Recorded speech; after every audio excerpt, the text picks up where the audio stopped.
Good afternoon, YouTube. Got another video. I know it's been a long time since I've uploaded about the car. I put one up with the Chuck a few weeks ago about the lift. Big walkthrough of that, but now I finally got more stuff done to this car. First of all, the best mod that I've done within the past week is I got new wheels. These are the American Racing Torque Thrust M. The front is 17x9 and the rear is the deep dish 17x10.5. The tires I went with were Nitto on the front. The NT55 G2 275/40/17, which I think that's the stock size for the tires. So it does drive a whole lot better with these, knowing that there's a lot more rubber compared to the skinnies that I had up front previously, especially turning and making a quick turn under the highway or whatever. And then for the rear, they're 17x10.5. And then on the rear tires, they're the Nitto NT55R drag radials, or extreme drag. So these are a lot better also than the Mickey Thompsons. Well, I haven't really launched with them or anything, but they ride a lot smoother. And then, so yeah, that's the best mod recently. I had to get them because if you're from Texas, there is an event coming up next month in November. It's the weekend after Thanksgiving. It's the Paul Walker Memorial at San Antonio Raceway. And they're going to be doing a bunch of roll racing and drag racing and drifting. So I'm going to try the best I can to go to that event. That's why I bought these tires. That way I can go down the track, because the other ones were kind of getting low on tread. So I don't want to buy those and just wear them out quick. So I bought these just to see what they can do. And then also, I got water on it. It's been raining here. I did get the car fully detailed with a two-step paint correction. It needed it pretty bad. So as you can see, it shines pretty good. Now it does need a new paint job because the paint's cracking in some spots. But other than that, it looks pretty damn good. So he was able to do the two-step like I said, and then do the ceramic coating, which pretty much seals it. Feels like glass when you use your fingernails. So if you're not familiar with ceramic coating, it basically, I think they call it a hydrophobic. So that way no water can basically get on the, no water bonds to it. So it just makes it easier to wash and clean. No water spots, no streaking or anything. So that's how the back looks. And then another shot of the wheels. Also did get the ceramic coating on the wheels also. That way when they get dirty, they're easier to clean. And then as far as the brake system goes, I'm not sure. The rotors are still good. I don't know if I really want to buy new ones right now. But as far as the calipers, now that you can see them more, I'm probably going to be painting those yellow instead of going with everybody does red. So I don't want to be like everybody else. I want to do something different. And of course black, it's just going to be blend in. But I'm thinking yellow, because now the CTSVs come with yellow or blue calipers. That's the other color I'm leaning towards, is blue. So when I post this video today, if anybody sees it and gives me a suggestion, leave me a comment before I go buy that stuff today. And then of course here's the other side on the front. Now I do want to drop the car still because of the gap.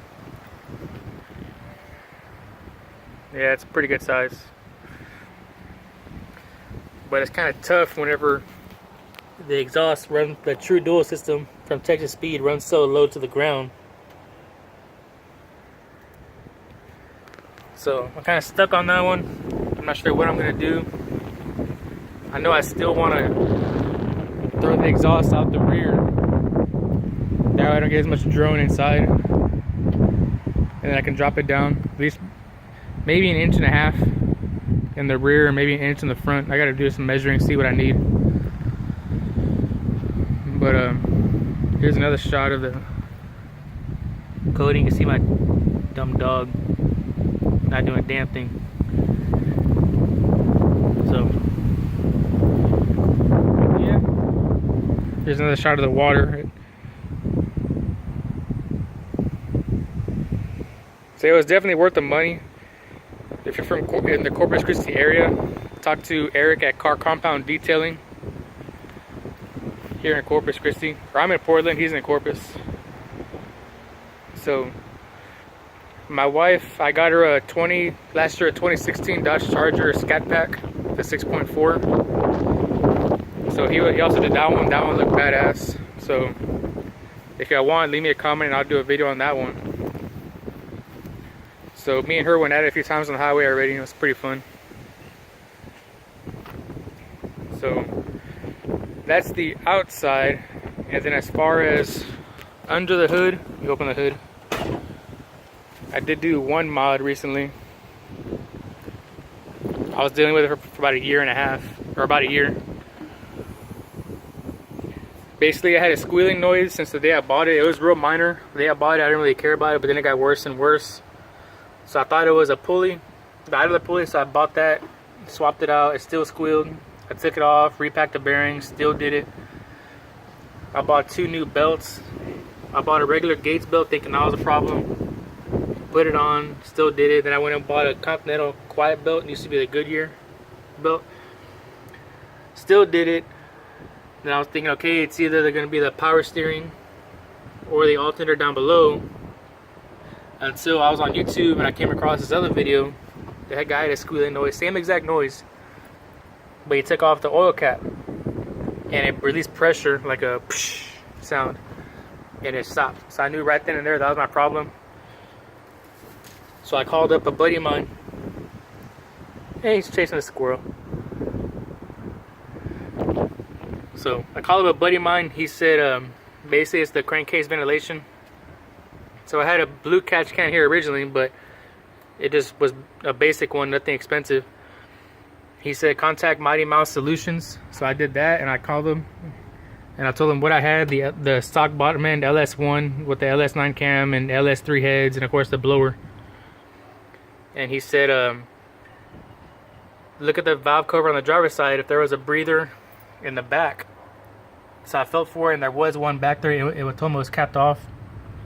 And I told him about the Nick Williams starter body, and when they said this one was capped off also, this one should be routed to the back to allow the fresh air to get inside the motor, which was basically blocking it. So yeah, that way the fresh air goes in, does its job, comes out the other side. The vapors come out here into the catch can, which has a breather on it and has a little sight glass. So right away, as soon as I started it, I noticed a big difference. There was no more squealing. The driving was a lot smoother. Had better oil pressure on startup. So that's the one I'm glad I did. I'm glad I found. So yeah, that's pretty much it. As of lately, I got the catch can, the wheels. Oh, on the exhaust, I did notice about a month ago when I turned it on, the had a high flow MagnaFlow catalytic converters. It blew out the internals on the passenger side, so I went to my local muffler shop and I told them just make a straight pipe. Besides, of course, the mufflers in the back. So I noticed it got a lot deeper, which I like. And yeah, that's pretty much it. If you have any other questions, just let me know. So like I said, I'm going to be doing the calipers yellow probably this week, or blue, not really sure. I think blue might look a little bit better now that I think about it.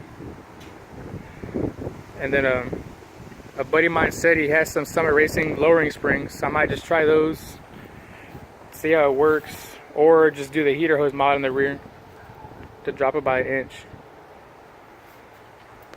So as far as the inside, he also did put a dye on the carpet to make it look a lot better than they were getting all faded. And then still the seats, probably gonna be selling these soon. You get a set of racing seats and then a rear seat delete. So there's the gauge pod. So yeah, that's pretty much it. Like I said, if you have any comments or questions, leave in the comments. So, alright, you have a good day.